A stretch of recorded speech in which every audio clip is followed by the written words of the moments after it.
I just never felt that I shined as bright as other people, or that I just didn't know how to feel that way or how to get there without feeling as if I just wasn't good enough or not worthy enough. When I was in my 20s, I knew that I belonged back in the Catholic Church.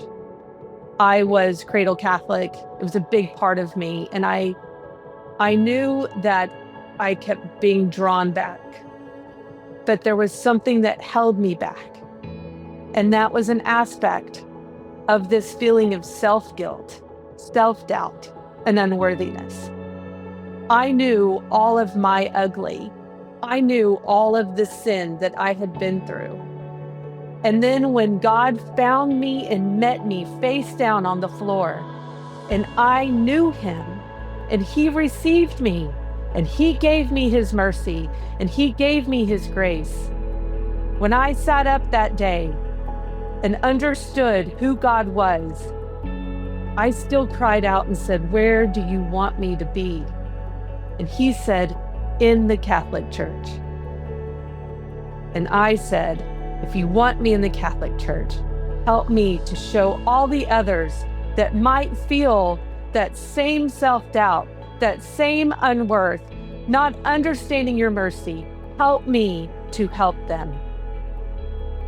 Maybe some of you know somebody within your own family, somebody who maybe actually manages to make it to the pews every day with their family, yet you know that they feel that unworthiness. You know they don't understand or fully receive God's mercy.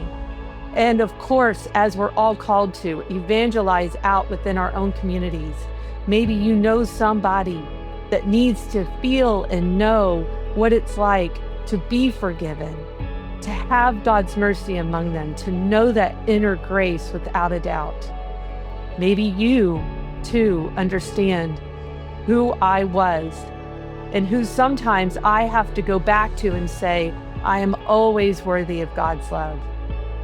We are an ever-working people needing to reach our sainthood. And that is what I long to help you and your parish do, is to come out of that darkness and into the light. If you would like to have me come speak at your parish, let's work together and let's do this and help bring those from the darkness and into the light with his mercy and grace.